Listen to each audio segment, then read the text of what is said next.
Život je vždy nový, myseľ je vždy stará. Život nie je nikdy starý, myseľ nie je nikdy nová. Blážený je ten, kto staré myšlienky pochová. Vráť sa do svojho stredu, tam je chuť domová.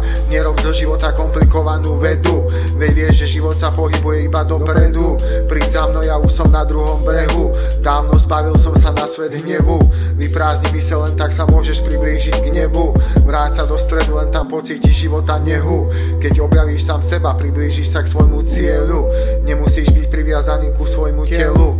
Vyprázdni svoju vnútornú čašu, veď je to len otázka času, kedy necháš vyniknúť svojmu hlasu, kedy spoznáš svoju vnútornú krásu. Urob si zo života srandu, tak zlepší si svoju karmu. Ak chceš kričať na svet, tak krič, no pokoj nájdeš len, ak nebudeš mať vo svojom vnútri nič.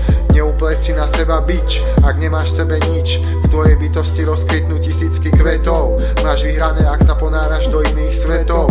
Toto je pravda, na ktorú neprídu tisícky vedcov. Snaž sa vždy zostať nad vecou. Zbav sa vo svojej hlave zbytočných kecov, veď ticho je tou najkrajšou rečou. Neži svoj život prostredníctvom mysle, je to hlúpe. Podaj sa soundtracku prázdnej mysle, tej krásnej hudbe. Keď v mysli sa nepohne žiadne slovo, nie je tam premávka. Len tak môže nastať bájna nirvána. Keď všetko je prázdne, spoznáš života sviežosť. Pochopíš, čo znamená úplnosť, čo znamená byť blažený, byť v miery. Byť blažený, byť v miery.